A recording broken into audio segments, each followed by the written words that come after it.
ખરેખર દર્શનાર્થીઓની છે, આ ભક્તો જ છે કે પછી આ છે સોશિયલ મીડિયાનું આંધળું અનુકરણ? આ વખતે 25 લાખ લોકોએ ચારધામ યાત્રા માટે રજીસ્ટ્રેશન કરાવ્યું છે. ઐતિહાસિક આંકડો છે. આના પહેલા કોઈ દિવસ આટલા બધા દર્શનાર્થી એક સાથે નથી પહોંચ્યા.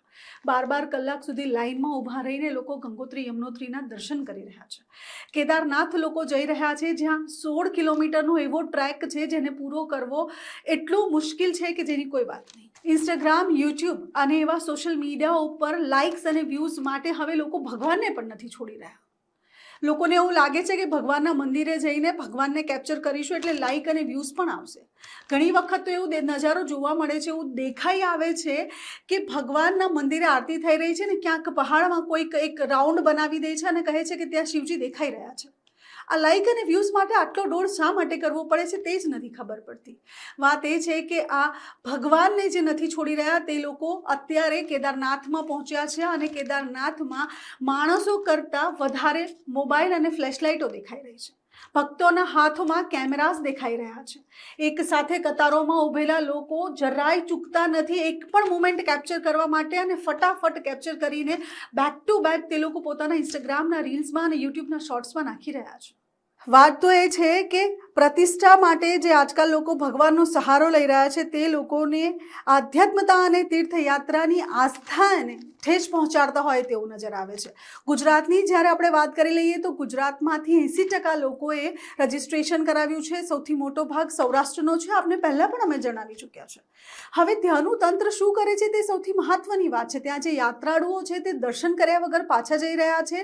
6 યાત્રાળુઓ જે છે તેઓ પોતાનો દમ તોડી ચૂક્યા છે. હવે ત્યાંની ગવર્મેન્ટ શું ઉપાય લઈ રહી છે, શું પગલાં ભરી રહી છે તે તો ખબર નથી, પણ ગુજરાતના જે યાત્રાળુઓ છે જે ત્યાં ફસાઈ ચૂક્યા છે તે યાત્રાળુઓને રેસ્ક્યુ કરવા માટે હવે ઓપરેશન હાથ ધરવામાં આવ્યા છે. આમાંથી અડધાથી ઉપર એવા લોકો હશે જે યુટ્યુબના વ્લોગ્સ બનાવવા માટે કેદારનાથ પહોંચતા હશે. આમાંથી અડધાથી ઉપર એવા લોકો હશે જે ઇન્સ્ટાગ્રામની રીલ્સ માટે ત્યાં પહોંચતા હશે. તે લોકોને નથી ખબર કે તે લોકોનો આ દોડ ખરેખર સાચા અર્થમાં જે દર્શન કરવા માટે જઈ રહ્યા છે તે લોકો માટે મુશ્કેલી ઊભી કરી શકે છે. તે લોકોને ખરેખર નથી ખબર કે ભગવાન તેમને બોલાવી નથી રહ્યા દર્શન માટે. તેઓ હાથેથી પોતાની જાતે જ પોતાના પૈસા કમાવાનો એક જરિયો ભગવાનને બનાવીને ભગવાનના ચરણમાં પહોંચી રહ્યા છે. ત્યાં જઈને લોકો એકબીજાને પ્રપોઝ કરે છે. હાલમાં એક વિડીયો સોશિયલ મીડિયા પર વાયરલ થઈ રહ્યો છે. કેદારનાથને હવે પિકનિક સ્પોટની જેમ લોકો જોતા થઈ ગયા છે. જીપમાં બેઠેલા 4 છોકરાઓ કેદારનાથથી બહાર નીકળીને દારૂનું સેવન કરતા નજર આવી રહ્યા છે.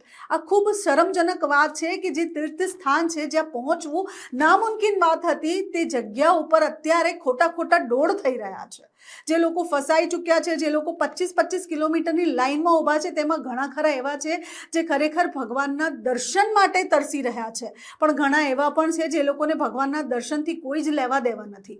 ગુજરાતથી જેટલા પણ ગયા છે તે બધાને પરત બોલાવવા માટે ગુજરાત સરકાર કંઈક ને કંઈક પ્લાન અત્યારે બનાવી રહી છે. તેઓને પરત લાવવા માટેની વાત પણ થઈ રહી છે. 25 લાખ લોકોએ જે રજીસ્ટ્રેશન કરાવ્યું છે તે 25 લાખ શું દર્શન કરી શકશે તે સૌથી મોટો પ્રશ્ન અત્યારે બની ગયો છે.